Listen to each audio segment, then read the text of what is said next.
Марс, звездочка в иллюминаторе, постепенно становился все ярче и ярче, и наконец наступил тот день, когда Андрей, выглянув в иллюминатор, обнаружил, что Марс перестал быть точкой на небосводе, затерянной среди звездной россыпи, и превратился в маленький оранжево-красный диск. На следующий день диск подрос, и на его краю уже можно было различить белую полярную шапку. Корабль приближался к цели своего долгого и опасного путешествия. Через неделю диск Марса вырос до такой степени, что заполнял собой все окна на капитанском мостике Бурана. Это было фантастическое зрелище. Мир, еще больше, чем Луна, и еще более разнообразный, предстал перед Андреем во всем своем великолепии. Ни бледно-голубоватая Земля, ни бесцветная Луна, увиденные из космоса, не производили такого сильного цветового впечатления, как это буйство всех огненных оттенков, от желтого до красно-коричневого на фоне космической черноты. Лишь местами поверхность была окрашена в пожухшие зеленоватые тона хаки.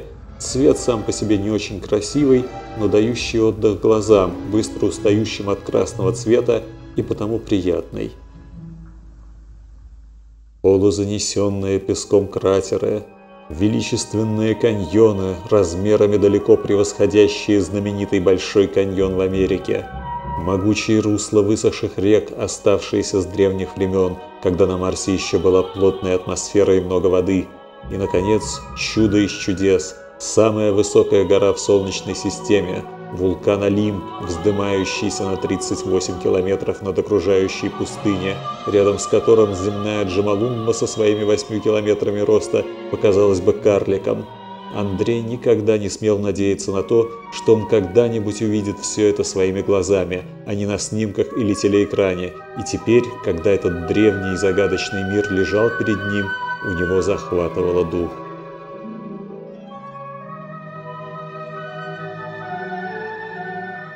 Корабль начал тормозить, и сила тяжести, от которой Андрей успел отвыкнуть за 3 месяца полета, несмотря на постоянные тренировки, тяжело вдавила его в кресло.